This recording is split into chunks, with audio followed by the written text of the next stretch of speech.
you for the blessings you give us, the opportunity to come together and study your word. I pray that you will be with those down in the camp that had the flood. I pray that you will just help those in the effort and that you will comfort the families. I pray that you will bless our time together and that this lesson will be used for your glory. In your son's name I pray, amen. Oh.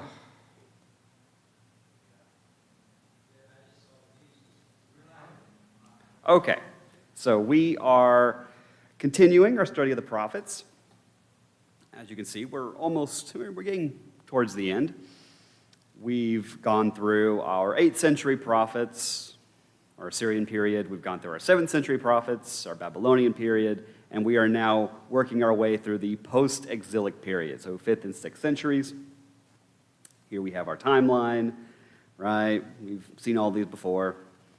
And tonight, we will be finishing Zechariah. So Zechariah begins in the 8th month in the 2nd year of Darius, which would put us October, November 520 BC. The month's a little off because they're going with a lunar calendar. We're on a solar calendar. It's not a big deal. But we do have a year. And as I've already shown, because Zechariah and Haggai and Ezra all give us dates, we can actually line up these books quite nicely. So we know that Haggai, Zechariah, and Ezra are all in Jerusalem during this time. They're all working and ministering and so on. So we are between 520 and 515 when the temple is finished and dedicated. So we're in a pretty narrow window of time, which is just fantastic. That puts us well into the post-exilic period, right? We're out of the exile. And Haggai and Zechariah are just on top of each other, right? They are at the same time. They almost certainly have to know each other. They're working together. Just great. So our outline of Zechariah, it's fairly straightforward, and as far as I can tell, most people agree on the outline. The book is divided into thirds. So the first part are the visions. So these are his apocalyptic visions. You have the red rider, the horns, the survey, the branch, the golden lampstand, the flying scroll, the woman in the basket, which is, in my opinion, the funniest, and the 4 chariots. Zechariah is one of our 4 apocalyptic prophets. You've got, the 2 that we always talk about, or that just they get the most attention, are, of course, Joel and Daniel. But you also have Ezekiel, who almost always gets overlooked, even though he is apocalyptic, and, of course, Zechariah. So you got 2 major prophets and 2 minor prophets. And then you've got his 4 little sermonettes, and that's what we did last time. You have his sermon on Judah's failure to maintain religion. You have the sermon on God's promise to restore his people. You have the promise that God's going to restore society, how the people relate to each other. And then finally, God's promise to restore worship. He's going to bring back true religion to Judah. And we talked about, right, the whole, it's not a religion, it's a relationship, and my thoughts on that. But tonight we're going to cover the last third, which is roughly chapters 9 to 14. We'll be able to get through it all, I think, pretty easily. And here we have his 2 oracles. So these are different from the visions, right, where he saw all these weird things, and they're symbolic, and they have various significances and so on. And then you have the 4 little sermonettes. Right? Those are just his little messages to the people. But now we have oracles, so declarations of judgment in some sense. We've seen oracles before. It's not particularly new or exciting, but these are Zechariah's oracles. So we will begin, and so we have the 2 oracles. We can roughly outline them, although it's rather complicated, but there are attempts made that there is some kind of consistency, or, again, like, there's logic to the chaos, supposedly. But the 2 oracles tend to revolve around 2 issues. We're going to be talking about kingship, which that should be interesting since we're in Zechariah, but we'll talk about that more. The first oracle is on the rejection of the king, and then the second oracle is on the establishment or exaltation of the king. So kind of keep that in mind as we go through them. So the first oracle, the true king is rejected, and this, again, is going to be Zechariah 9 through 11. And it begins. An oracle, the word of the Lord, is against the land of Hadrach, and Damascus is its resting place. For the eyes of men and all the tribes of Israel are on the Lord, and also against Hamath, which borders it, as well as Tyre and Sidon, though they are very shrewd. As far as I'm aware, we're not entirely sure what the land of Hadrach is. We know where Damascus is. We know where Tyre and Sidon. So it's somewhere north of Israel, somewhere in that little teal spot. I don't know if we have very many references to the land of Hadrach, but it's somewhere up there. Like, we've got a general idea, if not necessarily a narrowing down of it. In verse 3, Tyre has built herself a fortress. She has heaped up silver like dust and gold like the dirt of the streets. We know Tyre is very significant, very wealthy. It's a seafaring at this time, it was a very small island right off the coast, and it was a shipping center, so very wealthy. Verse 4, listen, the Lord will impoverish her and cast her wealth into the sea. She herself will be consumed by fire. Ashkelon will see it and be afraid. Gaza too, and will writhe in great pain, as will Ekron, for her hope will fail. There will cease to be a king in Gaza, and Ashkelon will become uninhabited. So we should kind of get the sense here. At the beginning, he's talking about these cities and territories north of Israel, right? We've got Damascus, Tyre, Sidon, all those, Aramean-type cities, locations. And now we're talking about the Philistine cities, so Gaza, Ashkelon, and so on. They're south of Israel and to the west of Judah. It is the same geographical location. I mean, I don't think it's the exact same city, but it's that same area, yes. So by looking at this, you can get the sense that we've got territories to the north, right? Damascus, Tyre, Sidon, and Hamath, which is somewhere north up there. And then you've got all the Philistine cities to the south. Now, exactly how significant are these specifically, I'm not sure, but symbolically we can tell he's talking about the places north of Israel and the places south of Israel. And I don't think we should necessarily assume that it is limited to these places, just we're talking about directions, right? Those that are north, those that are south, and probably everywhere else that just he isn't bothering to name. We have had plenty of other prophets who have gone through judgments of the nations, who have gone through much more, in much greater detail. You have Amos, Zephaniah, and so on. Of course, the three major prophets have all done this. So this is nothing new. And they've listed all kinds of cities. As you can tell, the ones that have now been named have largely been talked about before. We've had Damascus mentioned. We've had Tyre mentioned, we've had Sidon mentioned, we've had the various Philistine cities mentioned. So this is, again, not necessarily anything new, but we're coming back to this idea that the various surrounding territories that have afflicted Israel are going to be dealt with at some point in the future. Now, the easy one to point out, and because it's easy to point out, it's fun to talk about, specifically Tyre, right? Because Tyre's mentioned, Tyre's very wealthy, God's going to deal with Tyre. We've got Tyre is mentioned by Amos, Tyre is mentioned by Isaiah, and of course, most famously, Tyre is mentioned by Ezekiel, who has like almost an entire chapter dedicated to what's going to happen to Tyre. And we know that if this is not what Zechariah is thinking about, we know that all of this is going to be dealt with by Alexander. And we generally think of the judgment of Tyre being officiated by Alexander. He basically just destroys the island. So this will be done historically, although it's going to be a while. So verse 6, a mongrel people will live in Ashdod. That's a great descriptor. And I will destroy the pride of the Philistines. I will remove the blood from their mouths and the detestable things from between their teeth. Then they too will become a remnant for our God. They will become like a clan of Judah, and Ekron like the Jebusites. I will set up camp at my house against an army, against those who march back and forth, and no oppressor will march against them again, for now I have seen with my own eyes. The vividness of this, right, the imagery of it, because this is a prophet. So he's describing them almost in canine-like language, right? They've got blood in their mouths, and there's stuff in their teeth, so they're already being described kind of animalistically, but they're going to be run out, and then a mongrel people, so people not native, are going to be brought in, and they're going to live where they used to live. So we got the imagery. I don't exactly know how significant the Philistines are at this point. I mean, historically, they've already been kind of dealt with. They're not a huge thorn. So this is probably in large part symbolic, because other nations have appeared that have been bigger threats, right? We've had the Assyrians, we've had the Babylonians, we still have the Egyptians to some extent.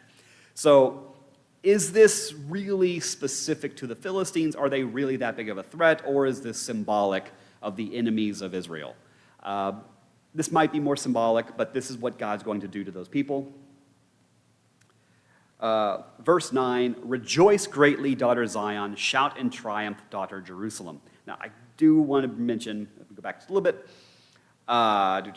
verse 8, because we're going to talk about this a lot tonight.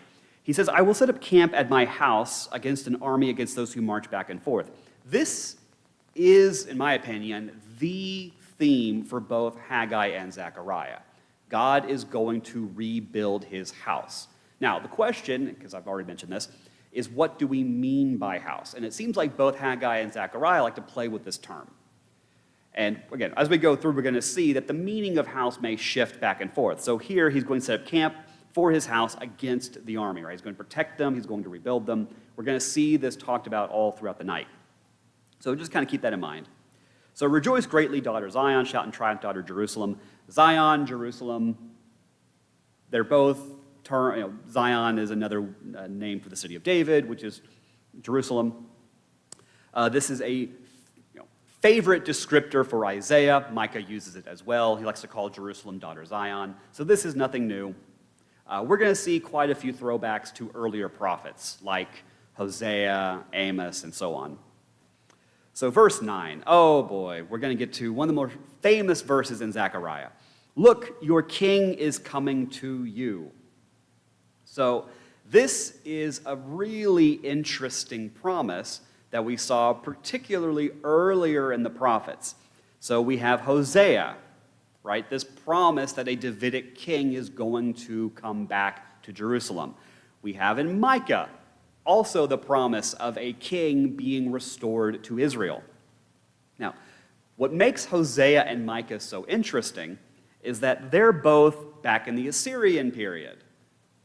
In fact, they're both pre-Assyrian invasion, and they're already making this promise that there's going to be a new Davidic king who is going to rule in Jerusalem. And now we've gone through the Assyrian exile, we've gone through the Babylonian exile, right? We're now through we could say the Persian captivity, and now they're back in the land.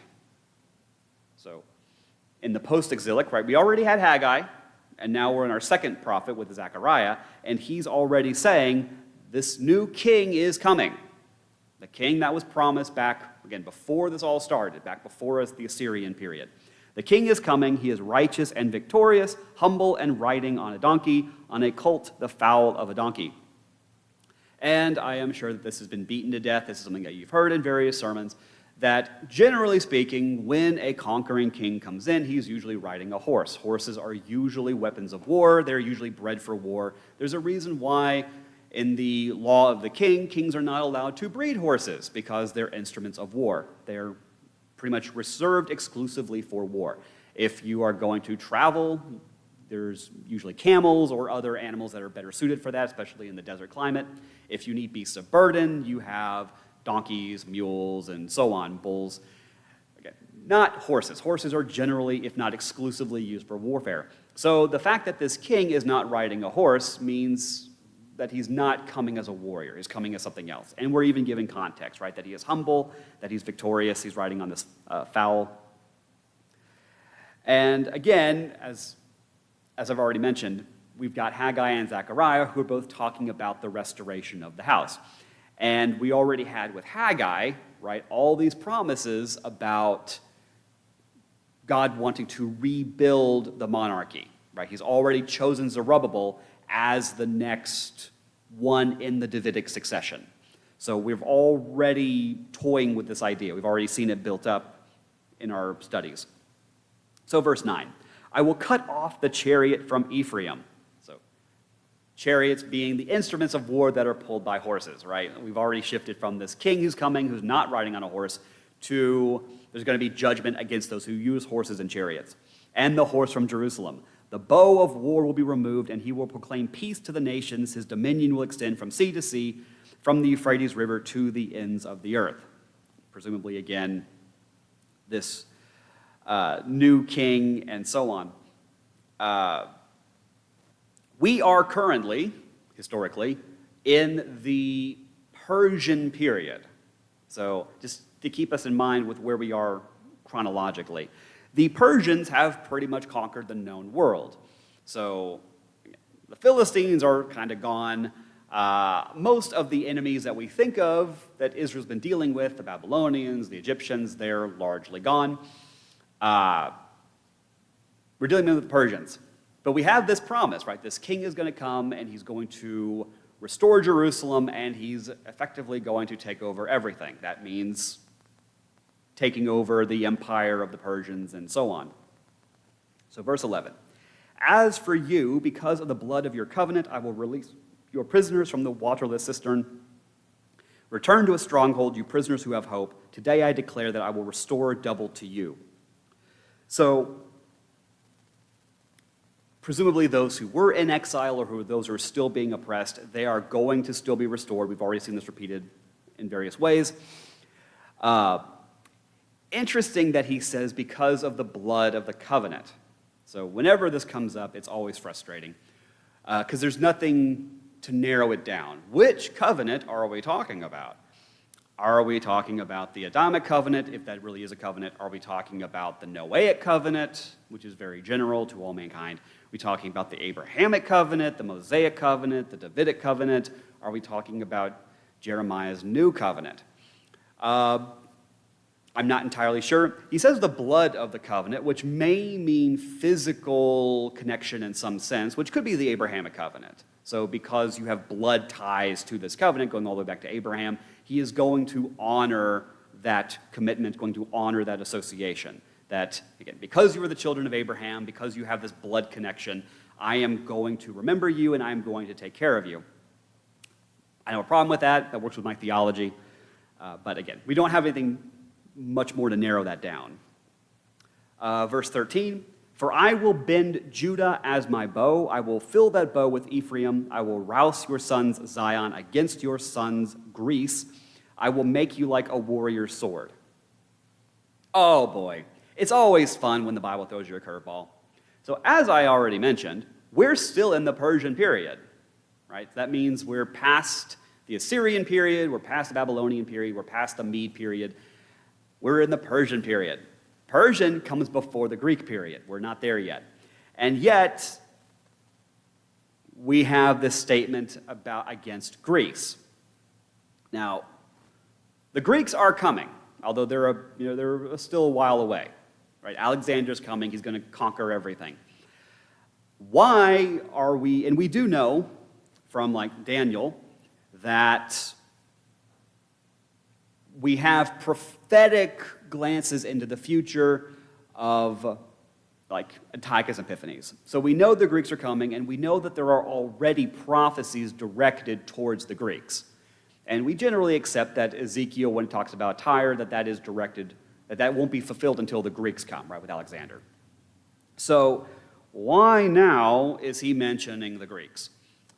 The easy answer, which I'm not happy with, which I am not happy with, is that, well, then this is just proof that the book is older than we think it is, or that it's written later than we think it is.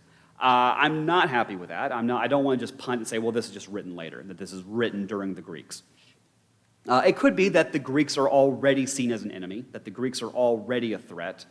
It could be that the Greeks have already, are already engaging with the Persians, that they're seen as a rising threat. It could just be prophetic, that Zechariah has already been revealed, it's already been revealed to him that the Greeks are going to be the next major threat on the horizon. So whether or not this is just his awareness or that God has revealed it to him, we're already getting exposed to the next major enemy on the horizon is going to be the Greeks.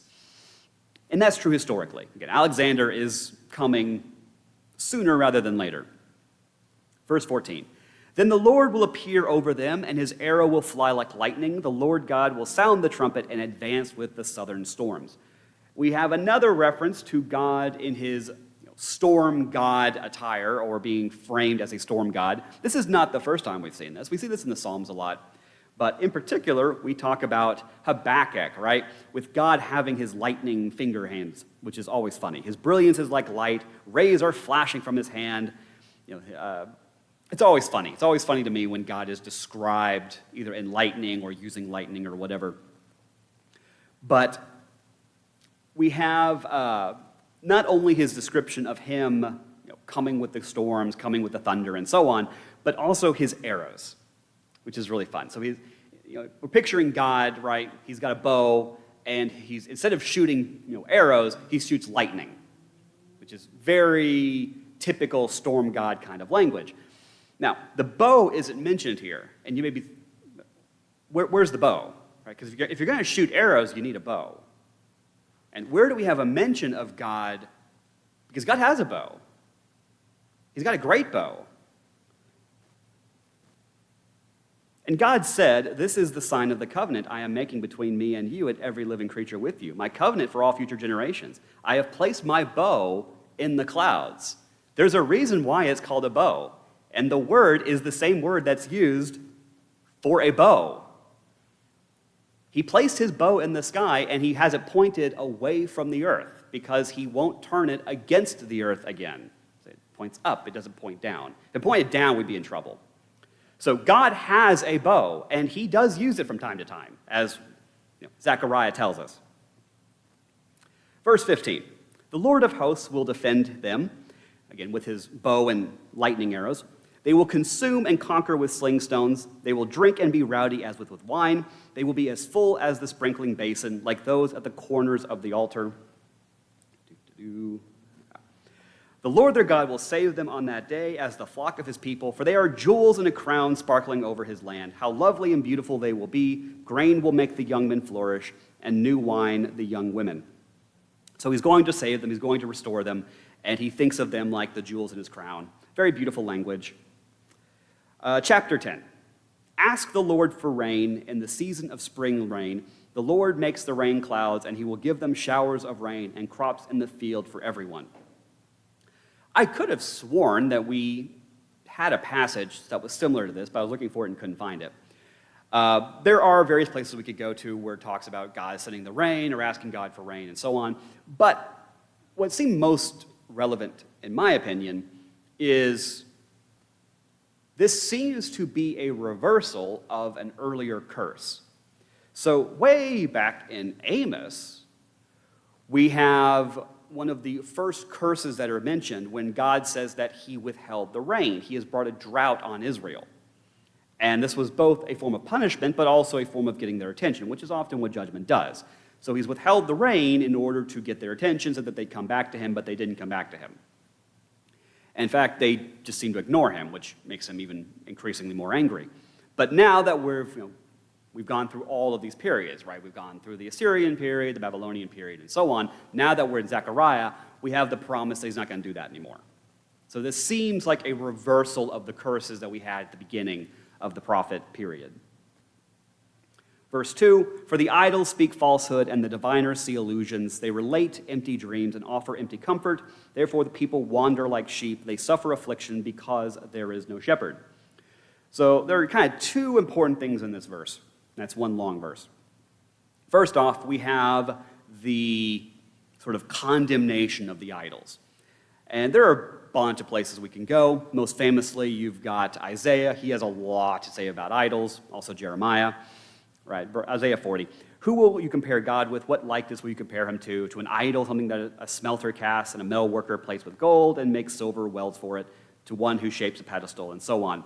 Yeah, Isaiah does not have a very positive opinion of idols. But I was kind of curious, as we've gone through, we've had quite a few statements about idols. So Jonah, for example, talks about those who cling to their worthless idols because they forsake, their commitment to Yahweh. Hosea, probably of all the prophets, he has the most to say. And again, nothing positive about idols. So Hosea 4, my people consult their wooden idols and their divining rods inform them. Micah kind of picks up on this. All her carved images will be smashed to pieces. All her wages will be burned in the fire. Nahum 1, I will eliminate the carved idol and cast image from the house of your gods. And then, of course, Habakkuk 2:18, what use is a carved idol after its craftsman carves it? And there's plenty more to that. But probably my favorite is Zephaniah 1:4, I will cut off every vestige of Baal from this place, the names of the pagan priests along with the priests. So we have at least half the prophets who have explicit things to say about the idols, and again, nothing good, which we would expect. But not only does he have the condemnation of the idols, but we also had that mention about the shepherds, because he ain't happy with the shepherds. So verse 3, my anger burns against the shepherds, so I will punish the leaders. Now, this, in my opinion, is we're finally seeing, because again, we're kind of winding down our series, right? We're in Zechariah, next is Joel, and then we got Malachi. So we're getting kind of towards the end. So we are slowly seeing various threads, ideas, concepts that were started at the beginning, but we're slowly seeing them get wrapped up. And one of them was the shepherds. God is not happy with the shepherds. And this really started with Hosea. The more they multiplied, the more they sinned against me. I will change their honor and disgrace. They feed on the sin of my people. They have an appetite for their transgressions. The same judgment will happen to both people and priests. And Hosea has more to say, but he kind of starts with this.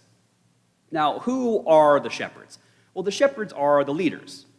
We have, and the term seems to be used in both the political leaders, right, the people, those that the people turn to as, who just lead the city, right? I can't say politicians because that implies election, but those in power, those who have physical, political, legal authority, right?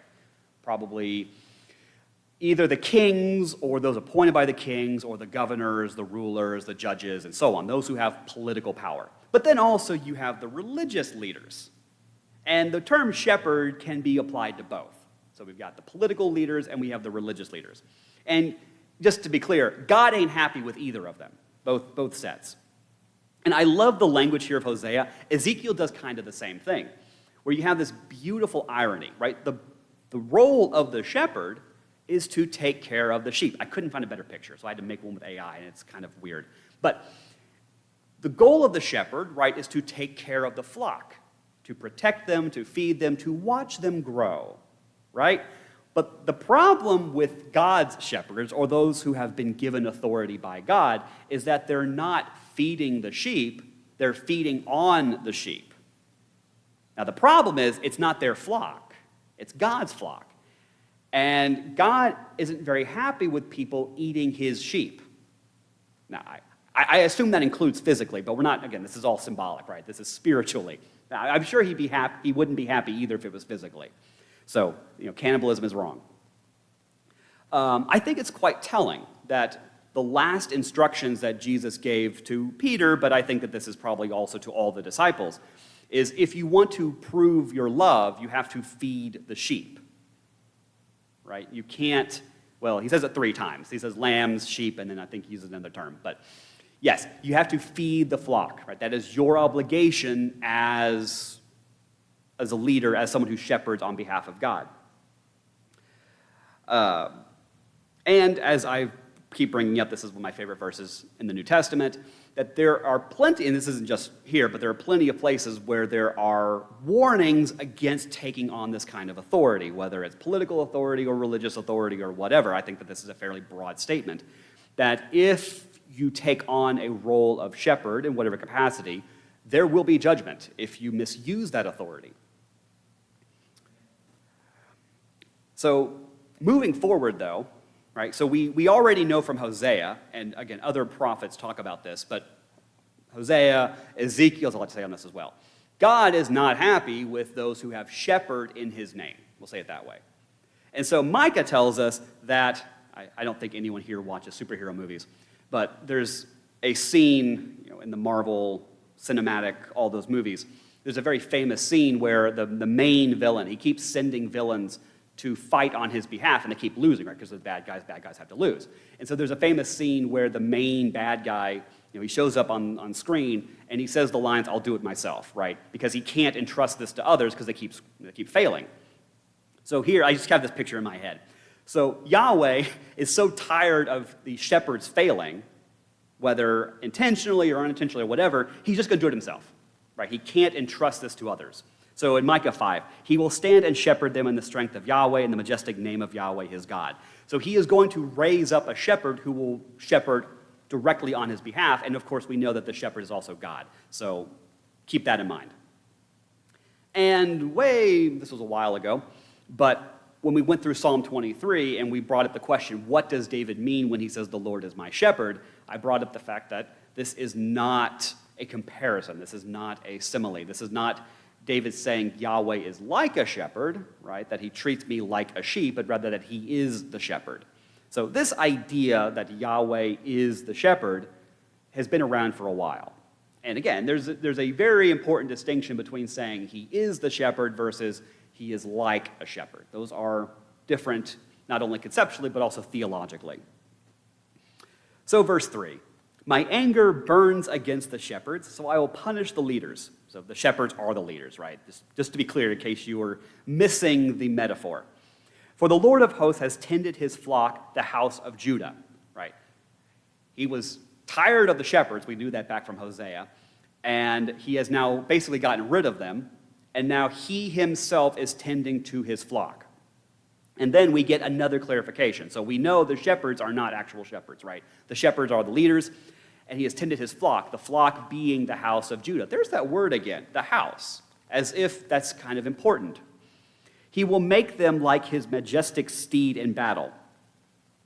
I can't help but just picture, we're back to battle-type imagery, and now I'm picturing people riding on sheep into battle. So he's going to use the sheep in warfare as opposed to horses. But again, this is part of that subversive imagery. We would typically associate horses with war. We would not associate sheep with war, and yet that's kind of what he's introducing.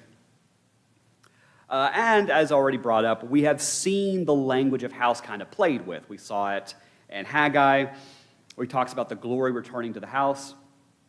And we've talked about in Zechariah the promise that he is going to restore the house. So we've already seen this language played with. And just to really hammer the point, when we're talking about God's house and we're talking about him rebuilding his house, are we talking about the physical building that is the temple? Yes, to an extent, because that is talked about. Haggai is interested. Zechariah talks about it. And we know that this is all being written in that 5-year window where they are rebuilding the temple. But is he also talking about the house of David, that is the monarchy? Well, yes, because that's what Haggai is talking about, right? God is going to restore the house of David through Zerubbabel. But what he really wants to restore is Judah. He wants to restore the house of his people. So, again, we like playing with the word house a little bit. So, verse 4. "The cornerstone will come from Judah. The tent peg will come from them, and also the battle bow and every ruler. Together they will be like warriors in battle, trampling down the mud in the streets. They will fight because the Lord is with them, and they will put horsemen to shame." So we already know he's going to restore his house being the house of Judah, and that Judah itself will be a cornerstone of sorts, but also from Judah is going to come the cornerstone. And we already know the answer, right? We already know what the cornerstone is talking about, the one who will come, the shepherd who will come, the leader who will come. It's all pointing to Jesus. Like we know where this is all building to, but we're not there yet. We're still in the Old Testament. Verse 6, "I will strengthen the house of Judah," right? As we know, he's rebuilding the house, "and deliver the house of Joseph." It's nice to have the inclusion. So even though we are focused on those currently in Judah, he is not ignoring everyone else, right? The house of Joseph. He could say the house of Israel, but this might be, I guess, maybe intentional to clarify, because of course Judah is a son of Israel, and you've got the other 11 sons of Israel, right? So by saying the house of Joseph, he's probably clarifying, yes, I mean the northern 10 tribes. So he wants to restore Judah, as he's promised, and so on, but he also wants to restore those to the north. Everyone's getting restored. So the house is not exclusive to Judah, even though he very much is interested in Judah, and from Judah will come the cornerstone and so on. I will restore them, right, both houses, because I have compassion on them, and they will be as though I had never rejected them. This seems to be a restatement of the promise that we had back in Hosea, again, before the Assyrian, before all of this started. So back in Hosea 11, or 1:11, and the Judeans and the Israelites will be gathered together. So this was early on, right? This is still Hosea, the second book in our series, although we'd already done Jonah. Hosea had already said, even though Israel and Judah are split, and even though he is going to judge Israel and later Judah, eventually they will be brought back together and restored. And then once they are restored, someone, we don't know who yet, will be appointed to rule, we could even say shepherd, over the two once they're brought back together. Kind of like what Zechariah is talking about. Verse 6, "For I am Yahweh their God, and I will answer them. Ephraim will be like a warrior, and their hearts will be glad as with wine. Their children will see it and be glad. Their hearts will rejoice in Yahweh." 8, "I will whistle and gather them because I have redeemed them. They will be as numerous as they once were, so they will be restored, they'll be brought back, they will replenish. Though I sow them among the nations, they will remember me in the distant lands. They and their children will live and return." This was already part of his promise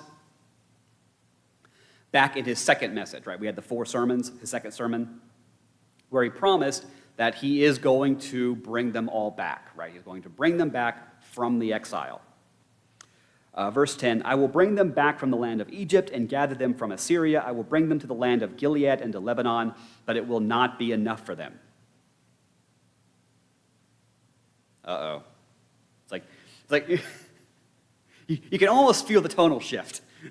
It's like something's going wrong. It's almost like you're watching a scene in a movie, and it seems like everything's going great, everything's good, and then all of a sudden you can hear the music start to shift. It's like, wait, what's going on? So he's going to bring them back from Egypt, right? We know where Egypt is on the map. It's to the southwest.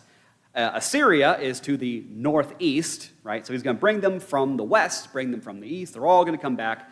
The land of Gilead, the land of Lebanon. So the territory to the south, the territory to the east, it's all going to be repopulated. It's all going to be wonderful.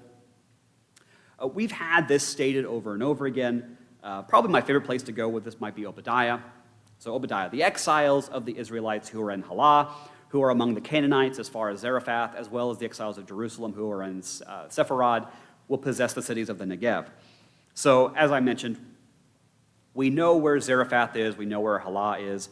We're not entirely sure where Sepharad is, but the idea seems to be those who have been exiled, whether they are near, whether they are far, or whether they are on the other side of the world, right? They're all going to be brought back, and they're going to repopulate the territory in Judah, Israel, as well as around it. So this promise, and it's been stated over and over again. I'm just pointing out, one other book where this is stated.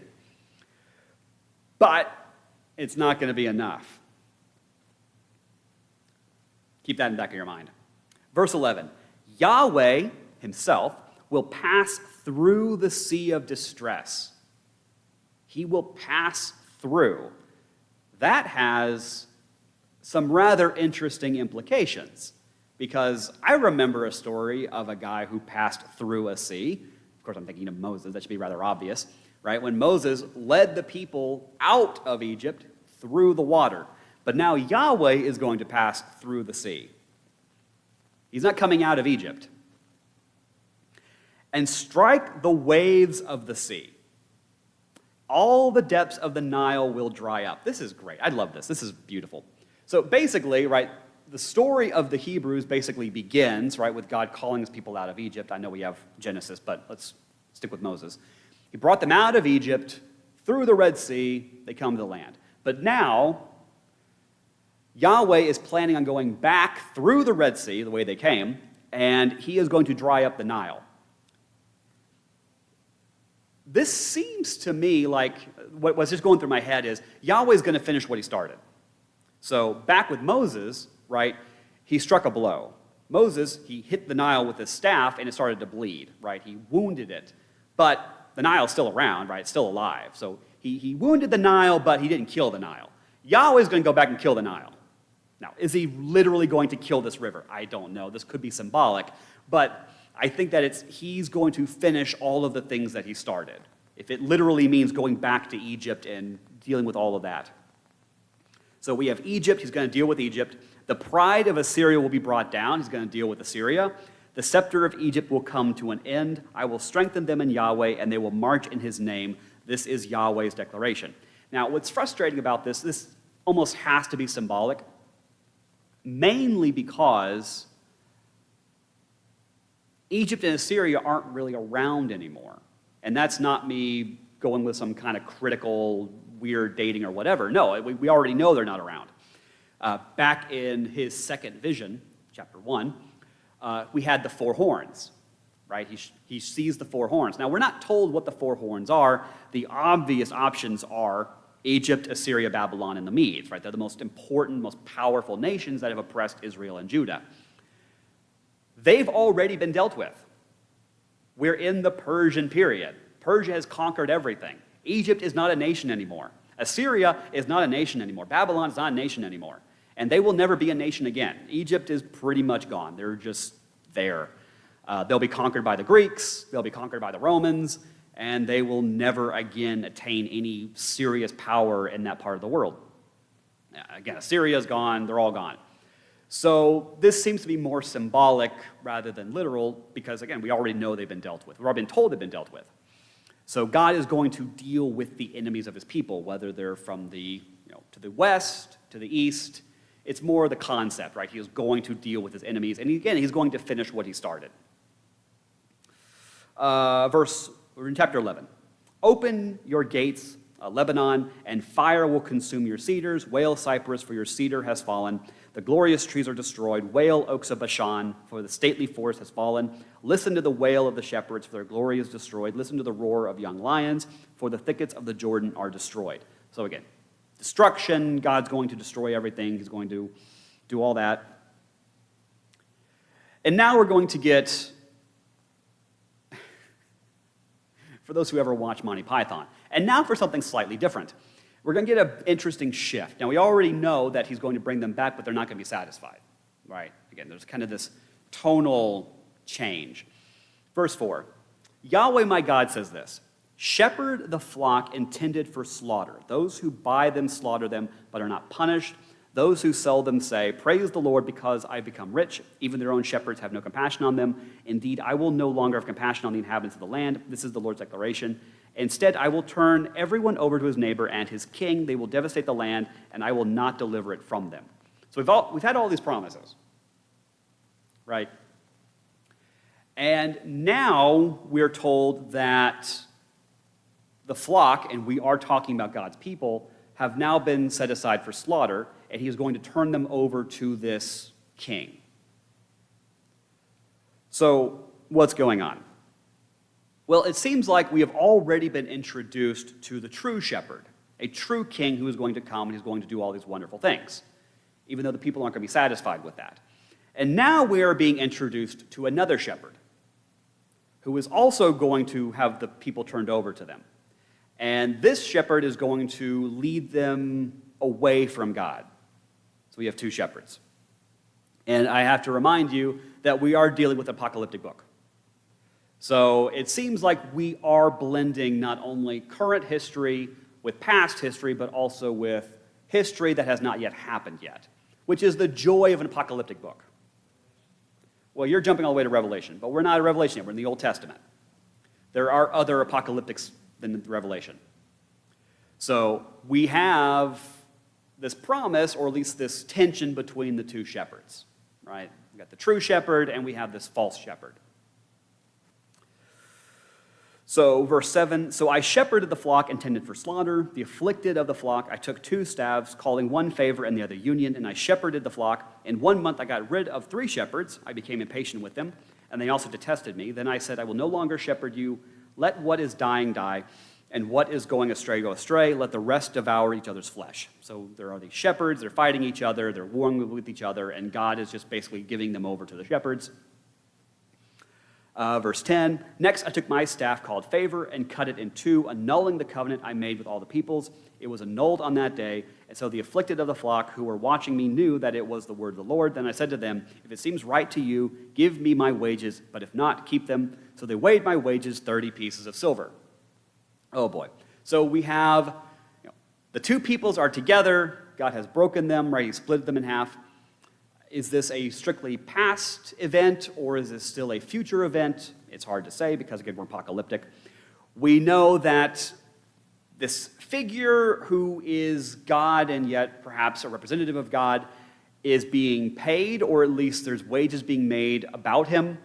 And obviously, it's very tempting, if not very satisfying, to associate this with the betrayal of Jesus, right, when Judas is paid 30 pieces of silver.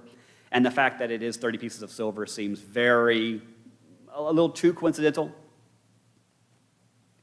Verse 13, throw it to the potter, the Lord said to me, this magnificent price, I was valued by them. So I took the 30 pieces of silver and threw it into the house of the Lord to the potter. Then I cut into my second staff, union annulling the brotherhood between Judah and Israel.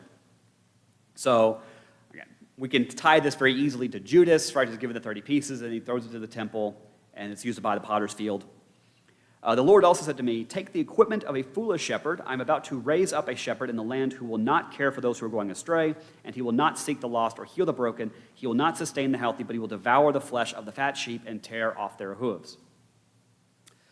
Again, since we're dealing with apocalyptic, this could very easily be either the Antichrist or a Antichrist, but someone who will come in the visage of the true shepherd, but not be the true shepherd, and will do a lot of bad things. And again, we've already had this talked about in other prophets and in other contexts, particularly with Ezekiel, who talks about this shepherd and the evils that these shepherds do and will continue to do. So verse 17. Woe to the worthless shepherd who deserts the flock. May a sword strike his arm and his right eye. May his arm wither away and his right eye go completely blind. So we have this curse against the shepherd. So we know from this first oracle, right, that God has all these promises that he's going to bestow upon Israel and Judah. He's going to raise up this true shepherd. But in conjunction with the true shepherd that's raised up, we're going to have a false shepherd who's going to do all these bad things. And the true shepherd presumably may even be turned on by the people. So we can do with that as we will, right? It's easy for us, of course, to associate the true shepherd with Jesus. That's, of course, who we want to jump to. And then assume that this false shepherd will be the Antichrist in some context. When that all unfolds, it's hard to say because, again, we're apocalyptic. But now we have, it's supposed to be second oracle. So the true king is now exalted. Chapter 12. An oracle, the word of the Lord concerning Israel, a declaration of the Lord who stretched out the heavens, laid the foundation of the earth, and formed the spirit of man within him. Look, I will make Jerusalem a cup that causes staggering for the peoples who surround the city. The siege against Jerusalem will also involve Judah. On that day I will make Jerusalem a heavy stone for all the peoples. All who try to lift it will injure themselves severely when all the nations of the earth gather against her. On that day, this is the Lord's declaration, I will strike every horse with panic and its rider with madness. I will keep a watchful eye on the house of Judah, but strike all the horses of the nations with blindness. Then each of the leaders of Judah will think of them to themselves, the residents of Jerusalem are my strength, through the Lord of hosts, their God. So presumably, right after the first series of things have happened, the people are going to assume, like they've done before, that God has basically abandoned Jerusalem. And so they're going to make an effort to conquer Jerusalem, and that's going to be a big mistake. He's not going to let that happen. Verse 6, on that day I will make the leaders of Judah like a fire pot in the woodpile, like a flaming torch among sheaves. They will consume all the peoples around them on the right and the left, while Jerusalem continues to be inhabited on its site in Jerusalem. The Lord will save the tents of Judah first, so that the glory of David's house and the glory of Jerusalem's residents may not be greater than that of Judah. On that day, the Lord will defend the inhabitants of Jerusalem, so that on the day, the one who is weakest among them will be like David on that day, and the house of David will be like God, like the angel of the Lord before them. On that day, I will set out to destroy all the nations that come against Jerusalem. So this could very well be describing or in preparation for the final battle. When all the nations come out against Jerusalem, they're going to wipe out everything, but Jerusalem will still be around, and God is going to basically turn the tides, and he's going to deliver Jerusalem from this onslaught.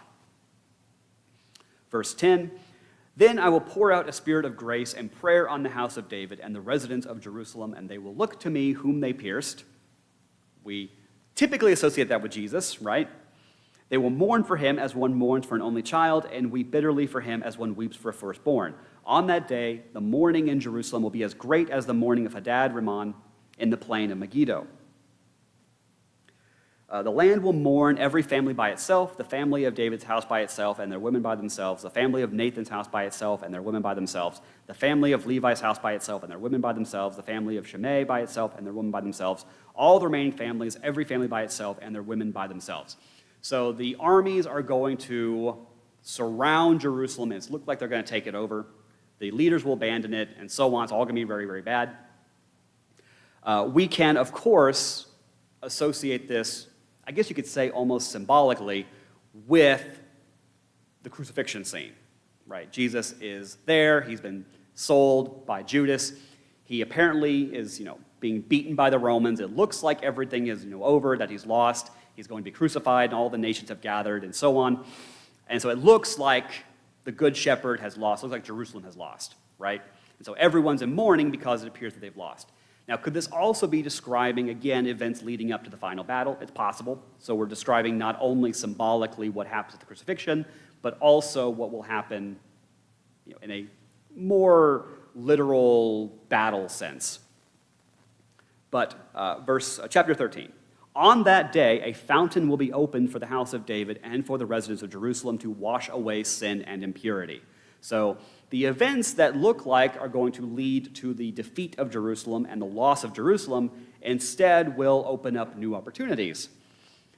And this is where we get the fountain language and the fountain imagery. So something that I love pointing out to, because I think it's a great chapter, is Ezekiel 36. So in Ezekiel 36, you have the 4 promises. And these seem to be a great summary and sort of encapsulation of all the major promises of the prophets. They don't all say it, they don't all explain them, but they're there usually in some way or another. And Ezekiel just lays them out beautifully. So, promise number 1, "I will bring you back from the exile." It's a very important promise.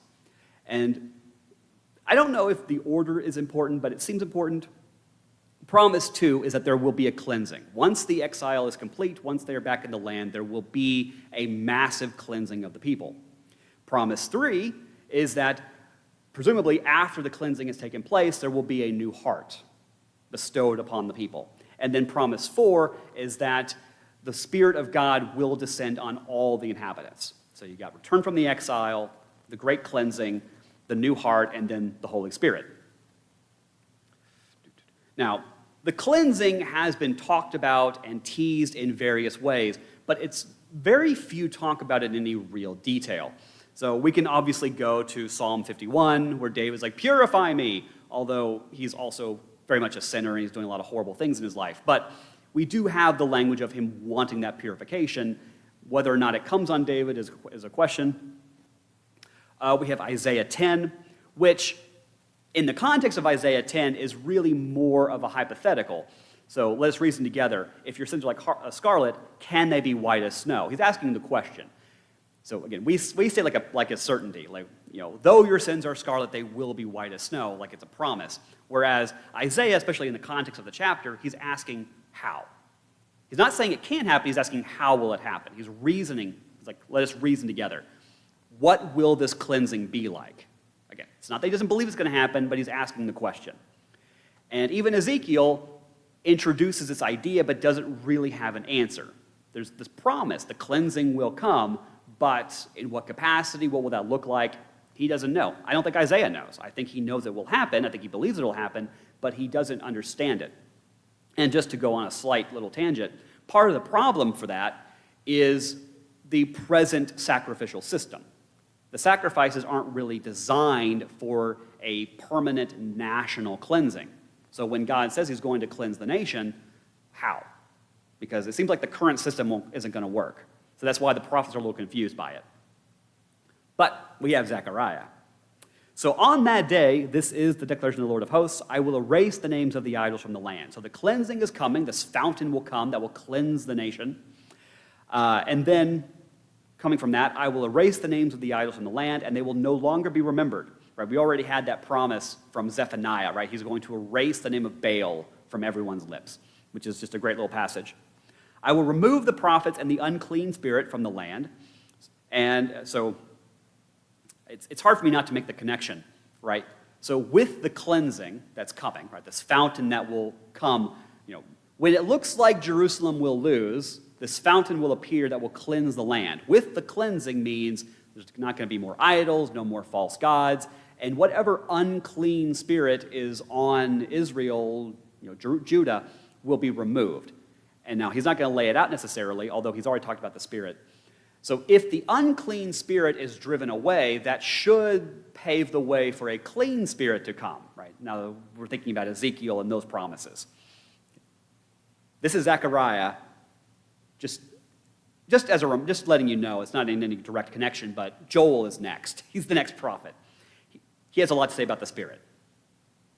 If a man still prophesies, his father and his mother who bore him will say to him, you cannot remain alive because you have spoken falsely in the name of Yahweh. When he prophesies, his father and his mother who bore him will pierce him through. So once this happens, there will not be permitted any false teachings, any false promises, any false prophecies, sermons, and whatnot, because everyone's going to be purified. They're not going to tolerate that anymore. Verse 4, on that day, every prophet will be ashamed of his vision. When he prophesies, they will not put on a hoary cloak in order to deceive. He will say, I'm not a prophet. I work the land, for a man purchased me as a servant since my youth. If someone asks him, what are these wounds on your chest? Then he will answer, I received the wounds in the house of my friends. So when this cleansing takes place, there's going to be such an awareness of what's happened that people are not going to dare to take on a false shepherding role. Now, this is in the authority of the prophet, but there aren't going to be no one's going to even dare to be a false prophet because of such a major shift that takes place, not only spiritually, but also culturally. They're just not going to tolerate that. Verse 7, sword awake against my shepherd, against the man who is my associate. This is the declaration of the Lord of hosts. Strike the shepherd, and the sheep will be scattered. I will also turn my hand against the little ones, and the whole land, this is the Lord's declaration. 2/3 will be cut off and die, but 1/3 will be left in it. So presumably this shepherd, I assume this is somewhat rhetorical, but this shepherd is the false shepherd, right? He is going to be dealt with. He's going to be dealt with, and then whatever flock he has is going to scatter. 2/3 are going to be removed. This is very similar to Ezekiel. So Ezekiel had the vision, the enacted prophecy where he cut off his hair, and then he destroyed 1/3, he hacked 1/3, or he burned 1/3, hacked 1/3, and then he scattered 1/3 to the wind. And then it's those few hairs that are left represents the remnant. Now you may go, whoa, but we still have 1/3 left. Yeah, you think there's 1/3 left. I will put this 1/3, right? So he had the thirds, he has 1/3. I will put this 1/3 through the fire. I will refine them as silver is refined. I will test them as gold is tested. They will call on my name, and I will answer them. I will say, they are my people, and they will say, Yahweh is our God. So 2/3 are false, whatever. They follow the false shepherd. They're gone. 1/3 is left, 1/3 that will at least profess to be part of Yahweh.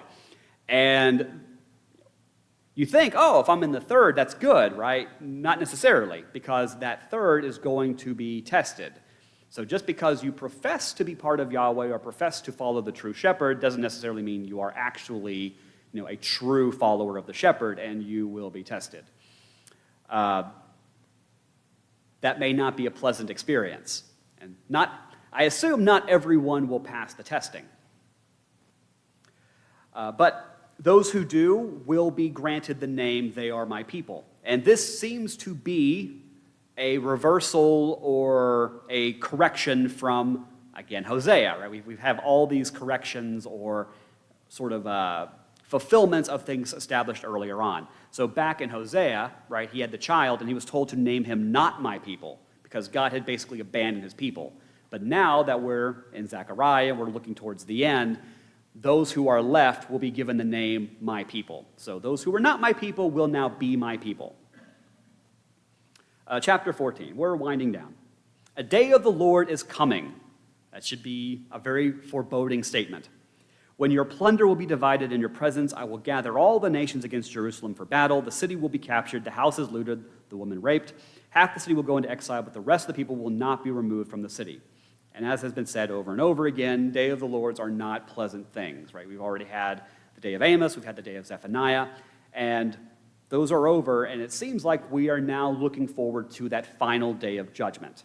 And Joel, who's next, is going to have a lot to say about this.